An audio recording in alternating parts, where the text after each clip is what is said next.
Yang kedua, setelah kita mendapat penjelasan dari Rasul, gitu ya, ada pendakwah yang nyampaikan sama kita, bahkan kita hidup di lingkungan keluarga muslim, ayah ibu kita beragama Islam, tahulah kita, oh Tuhan kita itu namanya Allah. Nama, gitu ya, nama Tuhan kita itu namanya Allah. Kamu sudah tahu siapa yang bernama Allah itu? Ya Tuhan kita. Nah Tuhan kita itu siapa? Ya Allah. Muter-muter di situlah. Yang punya nama siapa? Nah nggak tahu saya. Ya. Kata emak, kata bapak, kata guru, kata buku. Tuhan kita namanya Allah. Nama. Tapi siapa yang punya nama? Nah ini nggak sampai ke situ kajinya. Kalimat la ilallah tahu. La ilaha illallah, asyhadu an la ilaha illallah, asyhadu anna Muhammad Rasulullah. Aku bersaksi tidak ada Tuhan selain Allah. Aku bersaksi Muhammad utusan Allah. Kalimat hafal. Coba tanya, aku itu aku siapa? Aku yang mana? Yang bersaksi itu siapa? Yang disaksikannya siapa? Yang menjadi saksi siapa? Nah nggak paham nggak? Dia tahu cuman kalimat.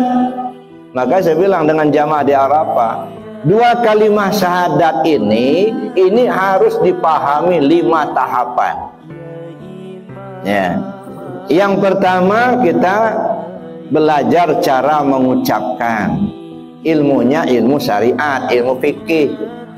Yang kedua kita belajar cara mengamalkan, ilmunya ilmu tarekat. Yang ketiga belajar memahami isi 2 kalimat syahadat, ilmunya ilmu hakikat, mencari isi. Apa sih isinya itu 2 kalimat syahadat itu? Kalau kalimatnya sudah kita hafal, isinya apa? Ya, nah, ini ilmunya ilmu tauhid, ini ilmu akidah. Jadi belajar tauhid sebenarnya belajar mencari isi 2 kalimat syahadat itu.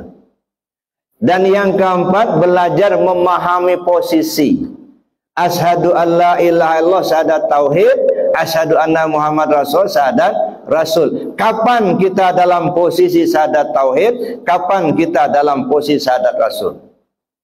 Ini namanya ilmu hakikat. Nah, belajar hakikat kita. Nah, yang kelima, belajar cara memakai 2 kalimat syahadat.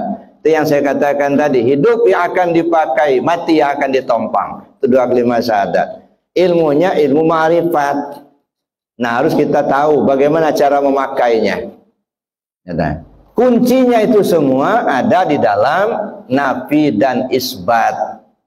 Mana nafi, mana isbat. Ya, maka saya katakan kalau hanya sekedar hafal 2 kalimat syahadat enggak istimewa. Enggak.